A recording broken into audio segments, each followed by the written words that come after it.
श्री शिवाय नमस्तुभ्यम। हर हर महादेव। दोस्तों, आप सभी लोग जानते हैं कि 5 जुलाई 2026 यानी रविवार को पड़ रही है आषाढ़ महीने की षष्ठी तिथि। और दोस्तों, ये वो तिथि है जो आषाढ़ महीने में पड़ने वाली सबसे बड़ी तिथि है, क्योंकि ये रविवार के दिन पड़ रही है और इसका बहुत ही बड़ा और विशेष महत्व होता है। पूज्य गुरु जी ने कहा है, अगर कभी भी मौका लग जाए और आषाढ़ महीने की षष्ठी तिथि रविवार को पड़ जाए तो आप लोगों को 1 दीपक और 11 चावल के दाने वाला उपाय तो अवश्य ही करना चाहिए। और इन दोनों का संयोग बहुत ही कम आता है। और दोस्तों, पूज्य गुरु जी ने अपनी शिव महापुराण की कथा में बताया है, इस दिन आपको 11 चावल दाने वाला उपाय तो अवश्य ही करना चाहिए, क्योंकि ऐसा दिन पूरे साल में सिर्फ एक ही बार आता है। और दोस्तों, आप सभी लोग जानते हो कि रविवार षष्ठी का अगर सबसे बड़ा कोई उपाय है तो वो 11 चावल के दाने वाला उपाय है। तो दोस्तों, इस रविवार के दिन आप लोगों को इस 11 चावल दाने वाले उपाय को जरूर करना है।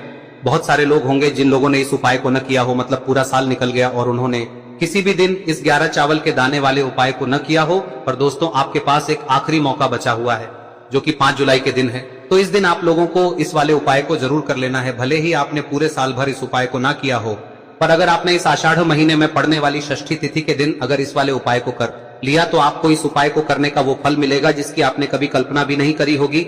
इसीलिए आप लोग इस वाले उपाय को एक बार जरूर कर लेना, ताकि आप लोगों के हाथ से यह मौका ना जा सके और आपको इस उपाय को करने का फल मिल सके। दोस्तों, ये उपाय पंडित जी ने अपनी अभी की ही शिव महापुराण की कथा में बताया है, जिस उपाय को आज हम आपको बहुत अच्छे से समझाने वाले हैं।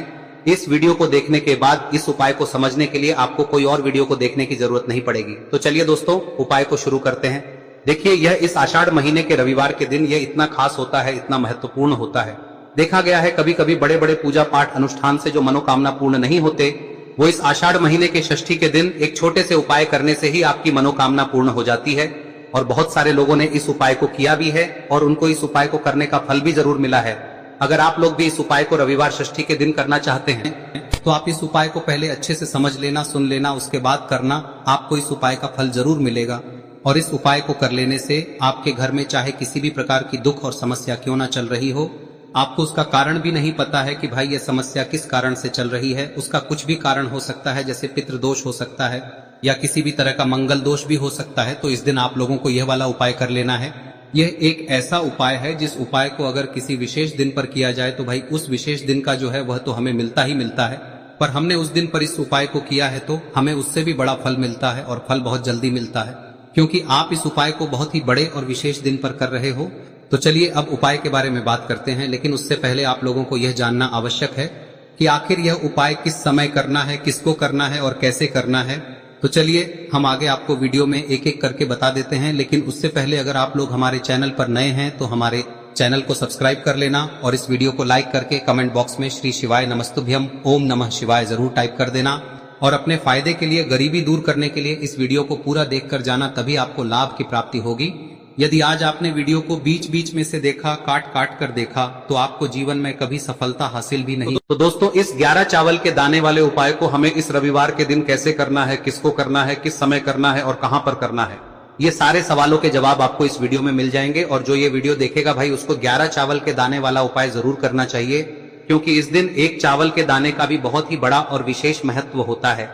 और जब बात आ जाए 11 चावल के दाने की, तो ये सोने पे सुहागा वाली बात हो जाती है और ये एक बहुत ही बड़ा उपाय हो जाता है इस रविवार षष्ठी तिथि का। तो अब दोस्तों, इस 11 चावल के दाने वाले उपाय को आखिर करना किसको है, सबसे पहले हम लोग वो बात जान लेते हैं।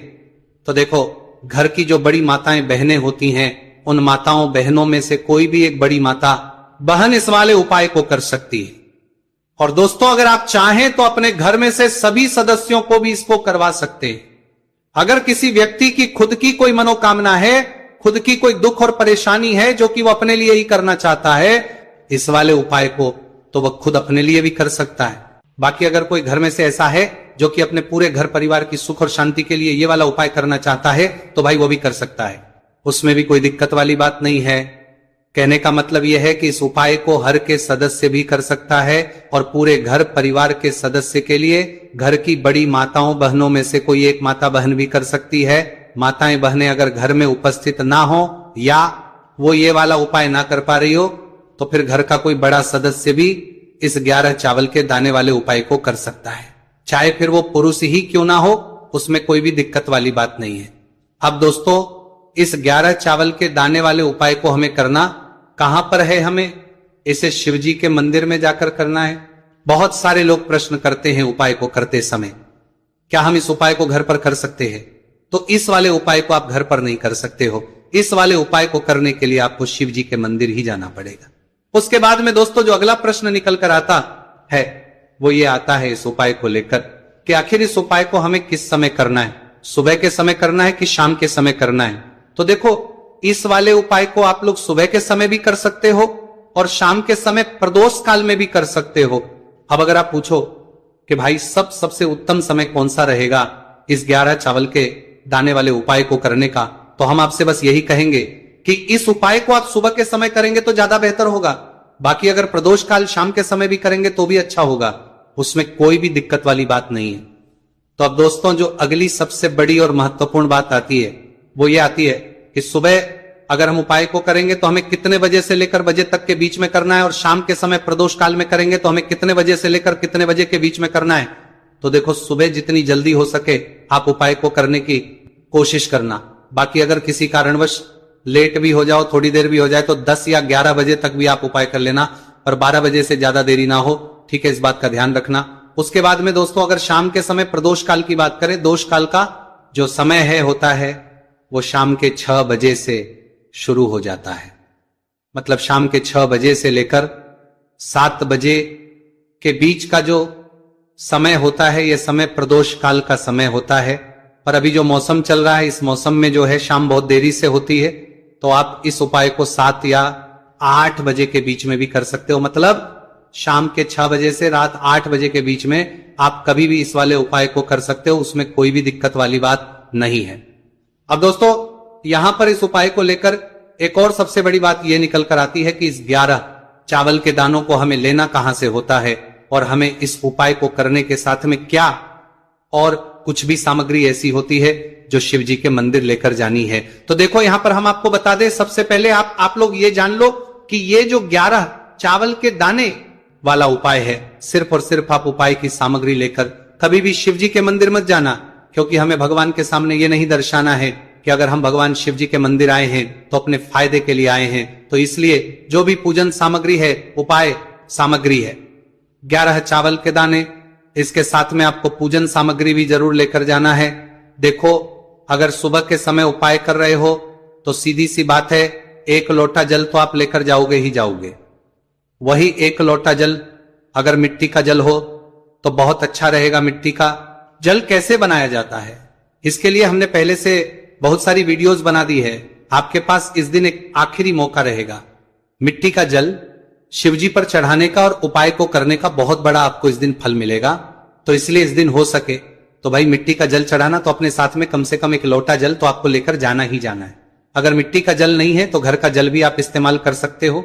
इसके अलावा जो भी पूजन सामग्री है, देखो 11 चावल के दाने ये अलग आपके रहेंगे और जो आपकी पूजन सामग्री रहेगी वो अलग रहेगी। पूजन सामग्री में आप जो भी चीज लेकर जाना चाहे वो लेकर जा सकते हैं, उसमें कोई भी दिक्कत वाली बात नहीं है। वही अगर हम बात करें शाम के समय की, तो शाम के समय शिवजी पर जल नहीं चढ़ता है, इसीलिए शाम के समय आप लोग एक दीपक तैयार कर ले जो कि गोलबत्ती का, आटे का, शुद्ध देसी गाय का घी का होगा है। इस बात का आप लोगों को ध्यान रखना है और इस दीपक को आपको घर से जलाकर नहीं लेकर जाना है, भगवान शिव जी के मंदिर में जाकर ही जलाना है। इस बात का भी आप लोगों को ध्यान रखना है। अब दोस्तों यहां पर हमें इस बात को समझना है कि ये 11 चावल के दाने हमें लेना कहां से है, क्या हमें दुकान से लेकर आना है या हमें अपने घर से लेना है या कहां से लेकर आना है और कौन से चावल लेना है, क्योंकि चावल भी बहुत प्रकार के होते हैं। तो देखो इन सभी सवालों के जवाब आप लोग एक बात में सुन लो कि भाई ये जो है इस उपाय में आपको ये नहीं देखना है कि भाई कौन से चावल है कौन से चावल नहीं है। बस जो भी चावल ले रहे हो वो चावल का दाना सबूत होना चाहिए, मतलब साबुत होना चाहिए, टूटा हुआ नहीं होना चाहिए, कटा पीटा नहीं होना चाहिए। ये बात आपको ध्यान रखना है। बाकी आपका चावल बासमती हो या सादा चावल हो या कोई सा भी चावल हो, उसमें कोई भी दिक्कत वाली बात नहीं है। तो सीधी सी बात है कि आपके घर के रसोई घर में जहां पर आप भोजन बनाते हो वहां पर जो भी चावल आपके उपस्थित हो उन चावलों में से अपनी 1 कटोरी लेना या 1 मुट्ठी चावल अलग से निकाल कर रख लेना, क्योंकि हम 11 चावल ही यहां पर इस उपाय में लेने वाले हैं। तो हमें ये चावल के दाने गिनकर निकालने पर डटेंगे। इस बात का आप लोगों को ध्यान रखना है। तो अपने उस चावल की कटोरी में से या चावल में से 11 ऐसे चावल के दाने आप लोग निकाल लो जो कि टूटे हुए ना हो, कट्टे पीटे ना हो, जिनमें कोई दाग ना लगा हुआ हो, है ना। अच्छे साबुत चावल के दाने 11 दाने आप लोग निकाल कर रख लो और इन किसी भी एक कागज की पुड़िया में या किसी एक छोटी सी कटोरी में आप लोग रख लो, ताकि यह सुरक्षित रहे, आपके एक भी चावल का दाना इधर उधर ना हो और आपका उपाय भी पूरा अच्छे से हो जाए।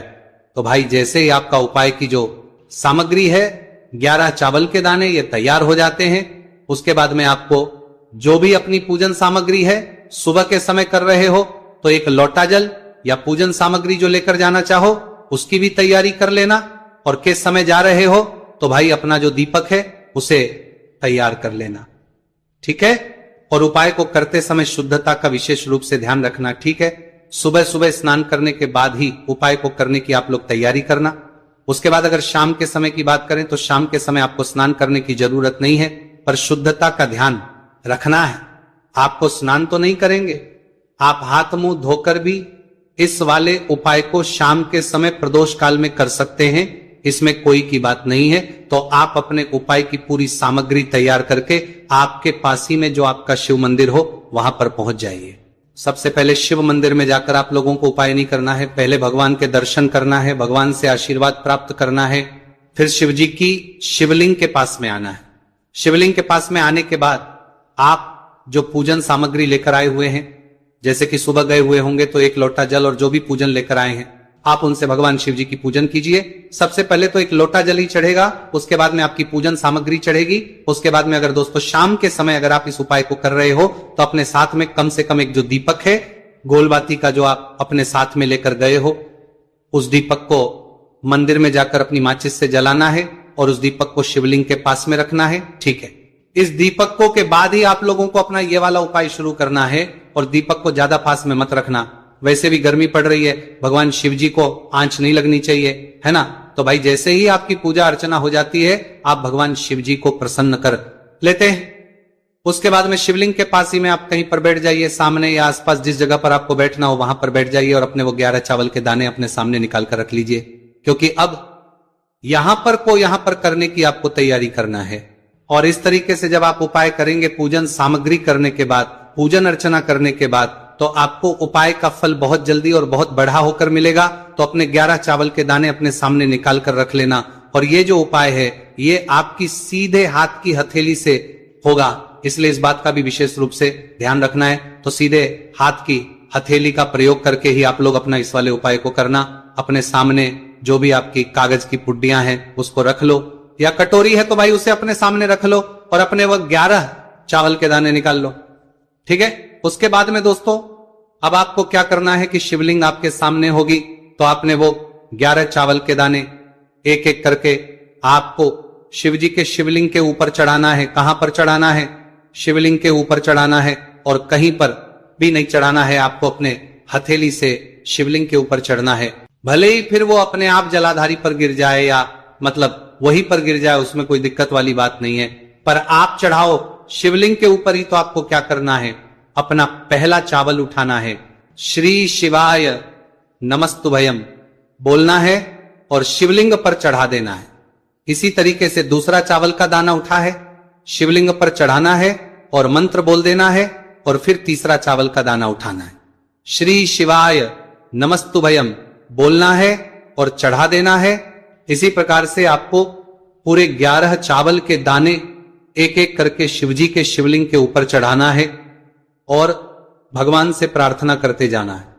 मतलब प्रार्थना तो आपको आखिरी में करना है, पर हर एक के दाने को चढ़ाते समय श्री शिवाय नमस्तु भयम जरूर बोलना है। उसके बाद ही में ये चावल का दाना शिवलिंग के ऊपर आपको चढ़ाना है। जैसे ही आपके 11 चावल के दाने शिवलिंग के ऊपर जाते हैं तो भाई उसके बाद में आपको क्या करना है, भगवान से अपनी मनोकामना बोलना है। मनोकामना भी कब बोलना है? जब आपका 11 चावल का दाना आपके सीधे हाथ की हथेली में हो और आप उसे चढ़ाने के लिए जा रहे हो, श्री शिवाय नमस्तु भयम बोलकर उस आखिरी चावल के को शिवलिंग के ऊपर चढ़ा देना और भगवान से फिर अपनी वह मनोकामना बोल देना। जिस मनोकामना के लिए आप लोग अपना ये वाला उपाय कर रहे हो, जिस भी दुख और परेशानी के लिए आप लोग अपना ये वाला उपाय कर रहे हो, उसके बाद में जैसे ही आप अपनी मनोकामना बोल देते हो आपका ये वाला उपाय पूरा हो जाता है। पर दोस्तों उपाय को करने के बाद आप लोगों को 2 मिनट भगवान शिव जी के मंत्र का जाप जरूर करना है और मंत्र का जाप करने के बाद भगवान एक और बार प्रार्थना करना है अपनी मनोकामना के लिए या अपनी जो भी दुख और परेशानी है उसके लिए। इसके बाद में आप लोग भगवान को देखकर भगवान से प्रार्थना करके उनसे आशीर्वाद लेकर वहां से उठ सकते हैं और अपने घर पर जा सकते हैं। बस दोस्तों यहां पर यह वाला उपाय पूरा हो जाता है। इस तरीके से जो भी व्यक्ति छोटी छोटी चीजों का ध्यान रखते हुए इस 11 चावल के दाने वाले उपाय को करेगा, निश्चित सी बात उसे उसकी मनोकामना जल्द ही पूर्ण होगी और जो भी दुख और परेशानी है वो भी बहुत ही जल्दी दूर होंगे। और दोस्तों अगर आपको हमारी ये वीडियो पसंद आई हो तो हमारे इस वीडियो को लाइक और चैनल को सब्सक्राइब जरूर करें। हर हर महादेव, ओम नमः शिवाय। देखिए मार्गशीर्ष मास के दिनों में विशेषकर भगवान शिव और माता पार्वती और विष्णु भगवान का पूजन किया जाता है। अब साथ ही साथ पूर्णिमा का दिन भी पड़ गया है, तो ऐसा समझ लीजिए आपके जीवन में धन भी आएगा, सुख भी आएगा, धन बढ़ेगा भी और साथ ही साथ आपके जीवन